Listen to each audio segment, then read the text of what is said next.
Je t'apprends les bases de la crypto, aujourd'hui on parle des NFT. Un NFT ou token non fongible, c'est un jeton unique enregistré sur la blockchain. Un bitcoin, c'est comme un billet de 5 euros. Peu importe le billet que tu utilises, ça reste 5 euros. C'est interchangeable, on dit qu'il est fongible. Pour les NFT, c'est différent. Chaque NFT est unique et non remplaçable. C'est comme une œuvre d'art. Tu peux avoir une copie, mais il n'y a qu'un seul original. Un NFT, c'est un peu comme un certificat numérique qui prouve que tu possèdes cet original. Les NFT sont créés et enregistrés sur une blockchain, comme Ethereum, mais ils fonctionnent différemment des tokens classiques comme l'Ether ou le Bitcoin.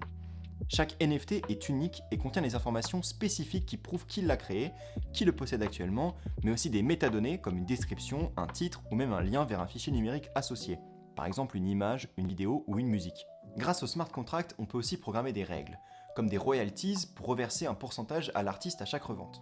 Et grâce à la blockchain, toutes ces informations sont publiques, immuables et sécurisées.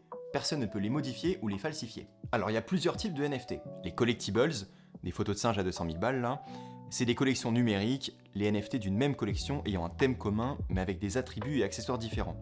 Les collections les plus populaires sont les Bored Apes, les CryptoPunks ou encore plus récemment les Pudgy Penguins avec un prix d'entrée qui dépasse les 60 000 $. Les gens achètent des collectibles pour appartenir à une communauté privée ou juste pour acheter et espérer que le prix augmente. Il y a d'autres types de collectibles, comme Sorare, une plateforme française où tu peux acheter des cartes de joueurs de foot sous forme de NFT. Ces cartes, tu peux non seulement les collectionner, mais aussi les utiliser pour jouer à des matchs virtuels.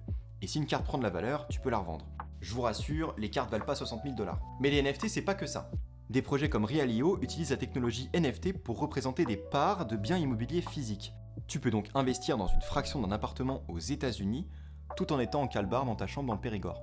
On pourrait également voter en ligne pour garantir des votes uniques et inviolables grâce aux NFT. Les NFT pourront encore remplacer les billets physiques des concerts ou des matchs sportifs en éliminant les risques de falsification ou de revente non autorisée. Mais pour moi, le plus important avec les NFT, c'est qu'ils changent complètement la manière dont on voit les produits digitaux.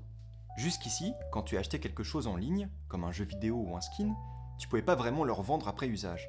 Avec les NFT, c'est différent. Si tu achètes un sniper sur Solana, c'est une sorte de logiciel qui te permet d'acheter une crypto avant tout le monde quand elle sort, et bien tu pourrais le revendre une fois que tu as fini de l'utiliser. Un peu comme tu revendrais un livre que tu as déjà lu. Par exemple, ça c'est le sniper Peppermint, il vaut plusieurs milliers d'euros, donc t'es bien content de pouvoir le revendre quand tu t'en sers plus. En gros, les NFT te donnent une vraie propriété numérique. Ce que tu achètes t'appartient vraiment et tu peux en disposer comme bon te semble. Le garder, le revendre ou même l'échanger. Sur cette chaîne, on décortique ensemble l'univers des cryptos, alors abonne-toi pour ne rien manquer.